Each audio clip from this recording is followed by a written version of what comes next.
saludo de Corrientes Capital, Ana María. Bueno, a todos muchas gracias por estar siempre, ¿eh? Y lo de Ciro Rodríguez, un fenómeno, sí, un gran cantante Ciro Rodríguez, y todas estas canciones las vamos recopilando para ustedes. Bueno, es tiempo de hecho acontecimiento de la historia olvidar la presentación y ya estamos con el escribano Jorge Claudio Silva. Ahora, en una noche más, alvear hechos y acontecimientos que quedaron en la historia.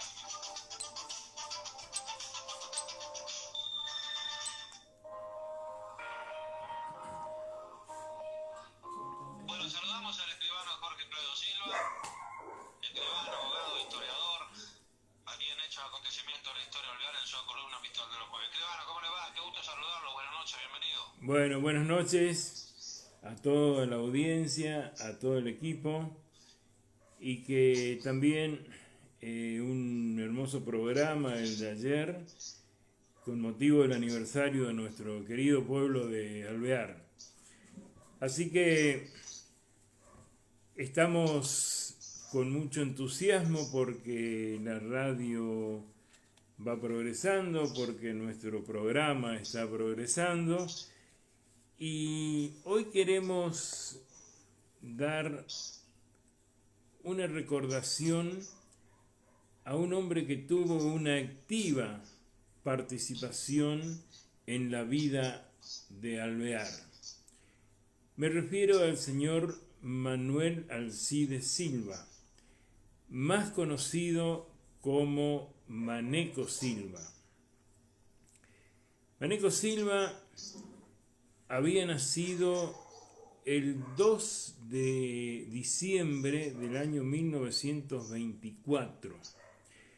Era hijo de don Alcides Silva y de doña Juana Gil. Maneco era un hombre voluminoso, para los que le conocieron, que mucha gente lo recuerda, porque no hace tanto tiempo que se nos fue, pero tenía un dinamismo impresionante. Él era una persona inquieta que hacía un montón de actividades y siempre él decía: me faltan más horas del día para poder completar todo lo que tengo que hacer. Ese era Maneco Silva.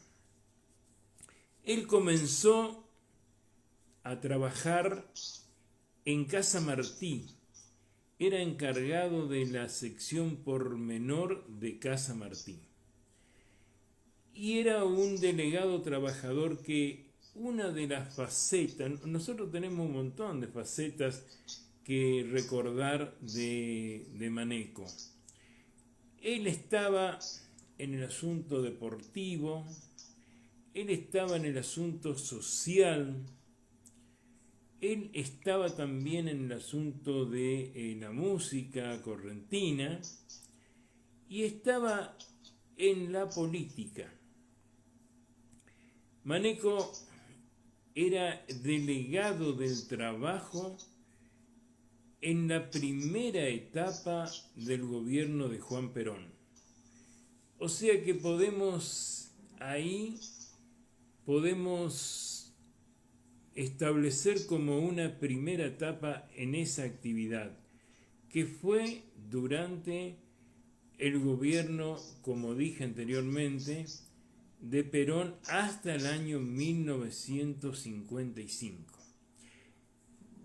¿Qué hacía Maneco en esa época? Él era delegado de Alvear en todo lo que se refería a las cuestiones del trabajo. Como en aquella época se le daba mucha importancia a todas esas actividades, Maneco tenía una actuación muy destacada y muy intensa.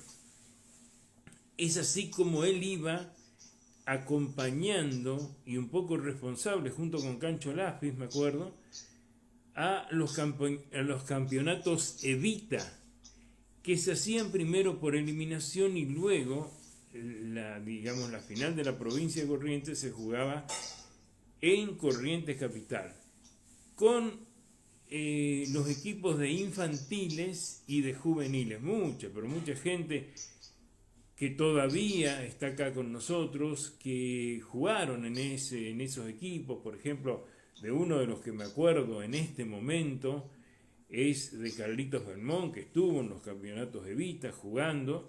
Bueno, hay muchos que se fueron, como Carlitos Novi, como mi hermano Tito Silva, que era capitán del equipo de juveniles, Palomita, Díaz. Bueno, hay muchísimos deportistas que después sobresalieron en esa actividad. Y Maneco era el que iba. Una de las actuaciones que tuvo también fue en Paso de los Libres, cuando se disputaba en ese momento el boxeo. También estaba en una de las actividades el boxeo. En el boxeo iba de Alvear, estaba Rafael Tomás Susini, todos le conocimos como Cano Susini. Y Cano Susini era un boxeador que estuvo en Buenos Aires, él estuvo hasta entrenando en el Luna Park y alcanzó una victoria muy grande, y le tenía como manager en ese momento, en el rincón de él, lo tenía a Maneco Silva, que después Maneco lo llevó a Cano Susini, estaba en el Partido Justicialista. Toda esa actividad, esa gran actividad durante esa época, tanto del trabajo como en la actividad deportiva, lo tuvo a Maneco como uno de los pilares. Luego, todos sabemos por la historia del golpe del 55, luego sabemos también que en el 83 comenzaron de nuevo las actividades y Maneco fue candidato a intendente en el año 1987, pero antes del 87 tuvo una, digamos, dentro del Partido Justicialista hubo una interna feroz, pero muy grande, una interna feroz, entre los dos que se disputaban la candidatura. Uno era Julio Romero, que había estado ya en el gobierno, y el otro era Farisano de Santo Tomé, que era un militar de gira, Carlos Farisano, que quería ser también, tenía aspiraciones y comenzó una lucha, pero una lucha interna dentro de un partido que fue desgastante, que dejó muchos enemigos. Maneco estaba del lado de Farisano, junto con el doctor González, junto con Cancho Laffi, que era uno de los laderos principales, y en esas elecciones luego de haber terminado todo eso, y ya en el año 1987, Maneco fue candidato a intendente por el Partido Justicialista. Maneco era muy querido en el pueblo, muy querido. Eso, lo que él tenía el eslogan ahí en su casa de comercio, que decía: yo soy hijo de este pueblo, y en lo que pueda les voy a ayudar. Algo así era el que estaba ahí en las paredes de él. Y era cierto, él ayudaba perfectamente y siempre pero muy dispuesto, ayudaba a toda la gente que él podía. Y por eso mismo era muy querido por su solidaridad. Y entonces, en ese momento, él, en las actividades políticas también la misma, pero el mismo dinamismo él tenía. Por ejemplo, él se levantaba estaba en el lugar donde estaba el centro de su partido, estaba ya a las 5 de la mañana él tenía unas libretas, característica de él era que tenía libreta, entonces él en cada una de sus actividades las clasificaba por libreta y ahí tenía todas las personas que él tenía que ir a buscar porque vivían lejos, porque no tenían algunos medios para vivir y los vehículos que tenía que mandar. Él se encargaba de eso y con una digamos así, exactitud impresionante, o sea que él era una persona que estaba totalmente dedicado a eso.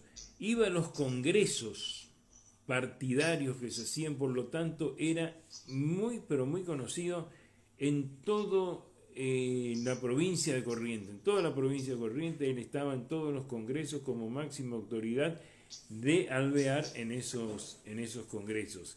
En el año 1987 hubo una situación muy llamativa, porque nosotros debemos recordar que antes, y esto es para que sirva también un poco de historia, se elegía intendentes cada 2 años, y las elecciones para intendentes eran por el voto indirecto, de manera que se elegían concejales, en Alvear tenía y tiene 13 concejales, y los concejales elegían el intendente. Entonces, en esa elección de segundo grado, los concejales eran los que elegían. Bueno, el señor Iberlucea, que era candidato, que era concejal por el Partido Liberal, bueno, quería votarle a Maneco porque le gustaba demasiado a Maneco. Entonces, a Iberlucea en la primera reunión que hubo para elegir, le impidieron el voto. Entonces, inmediatamente viajaron a Santo Tomé las autoridades y de allá trajeron una medida cautelar donde ordenaba que Iberlucea vote. Iberlucea votó a favor de Maneco y Maneco quedó consagrado, pero a su vez las autoridades de ese momento le hacían votar al que le seguía Iberlucea. Entonces quedó en un conflicto impresionante, y como en ese momento Maneco estaba en la oposición, finalmente el intendente, digamos así, el candidato a intendente no fue Maneco el que triunfó, porque Maneco tenía un plan que nunca me voy a olvidar. En aquel momento él decía que la cancha de carreras, de cuadreras, en aquel momento estaba enfrente a lo que era el regimiento, por lo que hoy es la avenida Ejército Argentino. Allá donde terminaba, allá era la cancha de carreras, que también mucha gente se acuerda donde estaba. Y Maneco, en su plan de acción, si ganaba, decía que ahí él iba a construir un barrio para los necesitados. Y fíjense lo que son las cosas, que después de mucho tiempo, ahí está ese barrio que es para los inundados, que se hizo en el mismo lugar donde decía Maneco que él iba a poner. Ya era digamos así, un visionario, y de qué era lo que quería Maneco. Entonces, esa actividad que él tenía, lo llevaba permanentemente. La familia estaba con él, el chino, su hijo Silva, siempre estuvo permanentemente con él en todas esas actividades. y fue digamos así, una figura donde si se hablaba de Alvear era Maneco Silva el representante de esa comunidad. Ahora, no era solamente la política, él se dedicaba, bueno, ya vimos muchas veces lo que era el asunto de la música, pero también él estaba con el asunto deportivo. Él era de un equipo de fútbol que se llamaba Belgrano. En aquella época habían tres equipos muy pero muy fuertes y más permanentes, que eran el Sport, San Martín y Belgrano. Bueno, Belgrano, digamos, era de lo del barrio Puerto. Y los otros equipos conocemos, San Martín de Bajada Vieja y el Sport en su zona de influencia. Pero Maneco dijo que iba a remodelar porque Belgrano le faltaba más vida y entonces se formó el Stella Maris. Él formó el Stella Maris como una continuación de ese equipo belgrano que también pertenecía al barrio Puerto y también aparte de pertenecer al barrio Puerto, gente de la prefectura que estaba también ahí y alquiló ese local que está en calle José C. Belmont y Belgrano. Lo que muy antiguamente nosotros que conocemos, que mejor dicho, que queremos conocer, que investigamos y que nos gusta la historia, se conocía por todos lados como la Bailanta de Juan Pérez. Así, con ese nombre era la Bailanta de Juan Pérez, donde ese lugar se llenaba todos los sábados y domingos con bailes que organizaba el señor Juan Pérez, por eso se llamaba la Bailanta de Juan Pérez. Bueno, Juan Pérez ya no hizo más nada y Maneco alquiló ese local para el Stella Maris. Y ahí hay un dato muy interesante para los que le gustan investigar sobre la verdad de los hechos, que en el año 1968,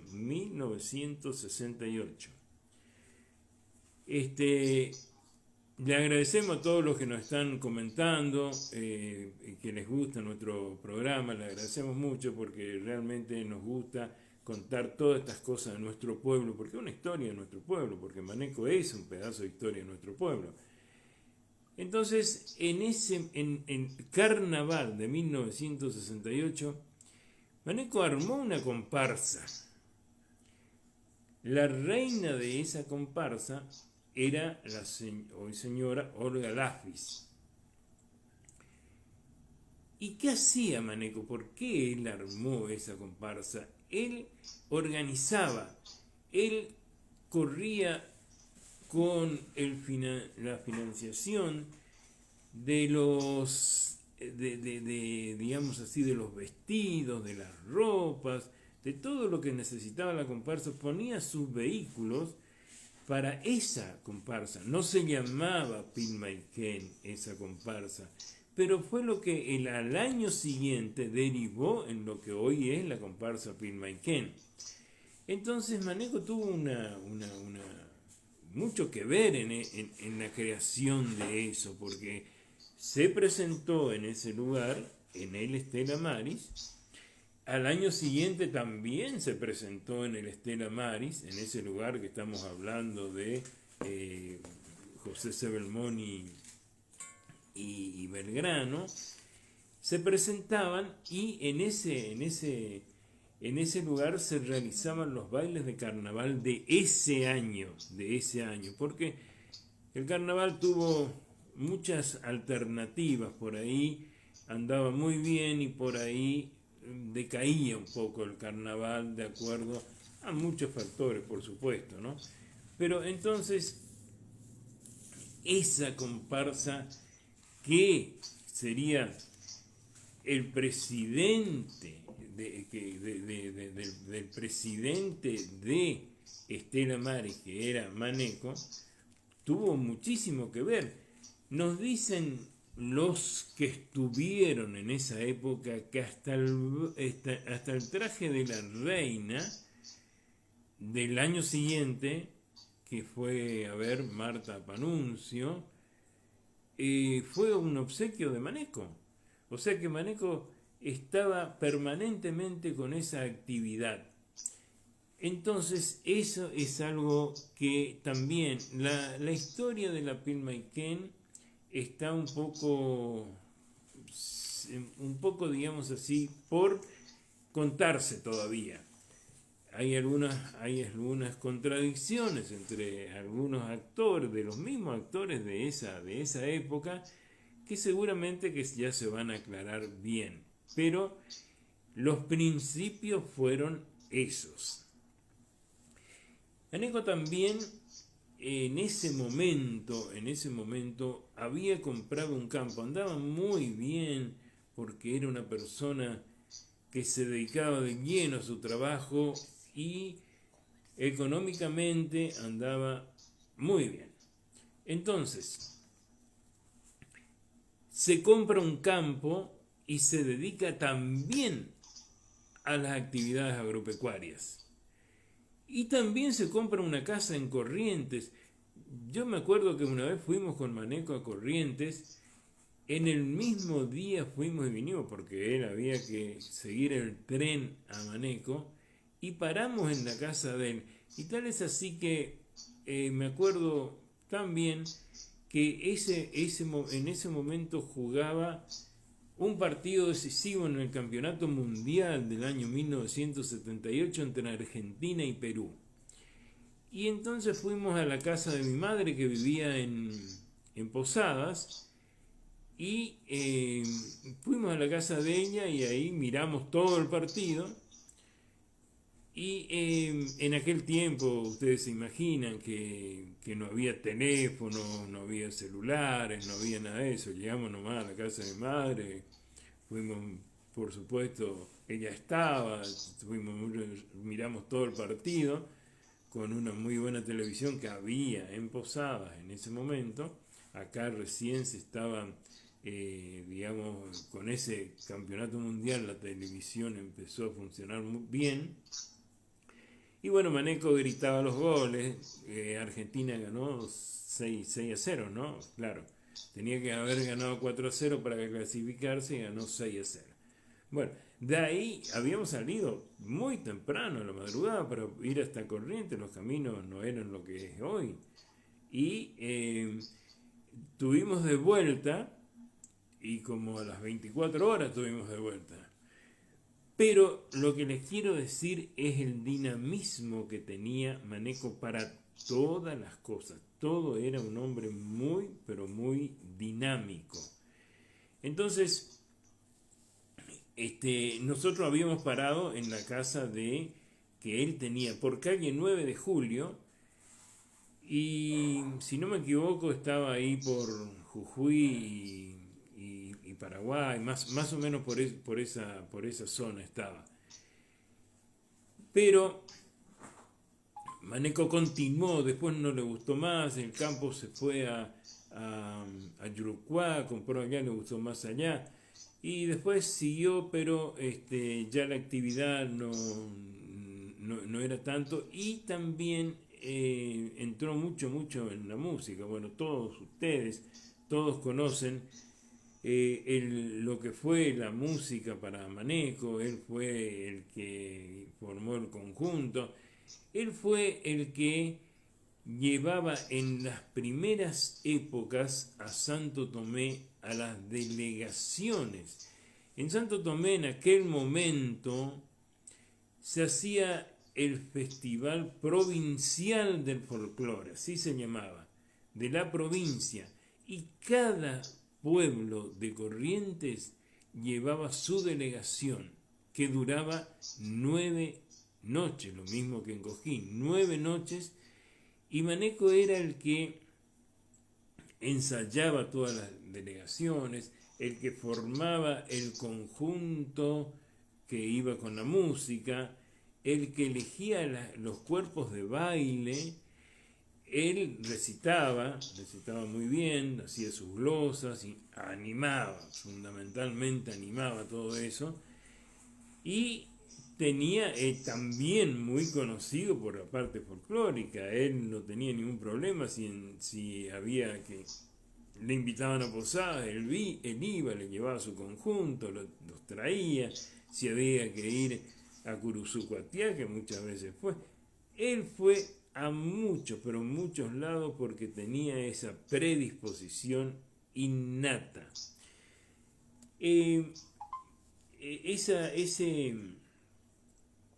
Esa característica de Maneco le daba una gran, pero gran popularidad. Y todos tenían un gran aprecio por Maneco. Por eso yo creo que toda la familia debe estar muy contenta, porque pasó dejando todo esto y mucho más. Por eso es que hoy yo le quería recordar, porque el día 8 de febrero se cumplió un aniversario más del fallecimiento de Maneco. Y hablando de fallecimiento, otra de las costumbres que él tenía era cuando fallecía alguna persona que era allegada a él, a la familia, él llegaba a las 3 de la mañana, él llegaba al velorio. Yo le decía, Maneco, ¿por qué vos te llegás a esa hora? Él me decía, mira, yo llego a esa hora porque es la hora donde menos gente hay, la gente no está, porque antes los velorios se hacían en las casas de familia, no había en las salas velatorias como hay ahora, no. Entonces él llegaba a esos lugares cuando los deudos, los familiares, estaban solos, más lo necesitaban. Entonces ahí Maneco llegaba y sus palabras eran siempre de aliento, sus palabras eran tratando de consolar a toda la gente. Y esa era la característica de él en todas las cosas. Siempre él estaba pensando en qué era lo mejor para todos.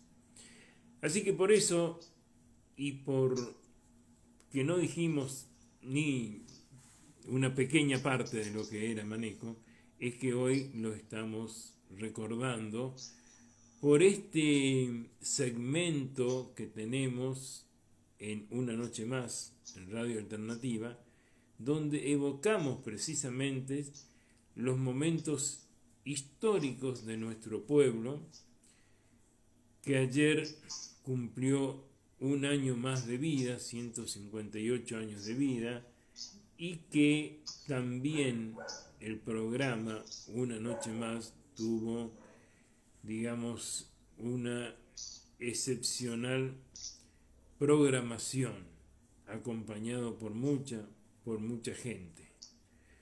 Bueno, esto es todo por hoy, y nos vamos despidiendo hasta el próximo jueves, siempre a las 21, recordando los momentos históricos de Alvear. Así que Tony, Emanuel, y en especial a toda nuestra gran audiencia, a cual le agradecemos, porque estamos recibiendo mensajes, muchos mensajes. Les agradecemos por haber seguido esta transmisión. Así que muchísimas gracias y hasta el jueves a las 21. Así es, Jorge. Muchísima gente siguiendo la transmisión y sabiendo lo que era conocido el Caraí Maneco, ¿no? Que todo el mundo chamamecero lo llamaba así.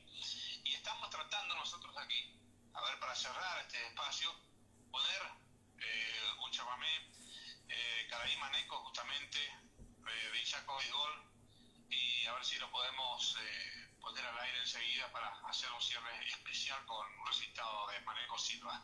Estamos cargando porque estamos con la internet muy lenta, lamentablemente, pero nos gustaría descargar este chamamé para a modo de cierre de esta historia tan interesante de Caraí Maneco Silva. ¿Ya está todo listo? Perfecto, Jorge. Cerramos con Caraí Maneco, el chamamé de Jaco Edbor, a modo de despedida, ¿qué le parece? Muy bien, perfecto, perfecto. Muy bien. Muy bien. Gracias, Jorge. Nos vemos el próximo jueves. Caraí Maneco, chamamé de Jaco Edbor para cierre de hecho acontecimiento de la historia olvidar con el arquivano Jorge Claudio Silva. Que hoy dedico la ocasión. Maneco Silva descanse, piense lo que es nuestro y ha de congregarse el resto.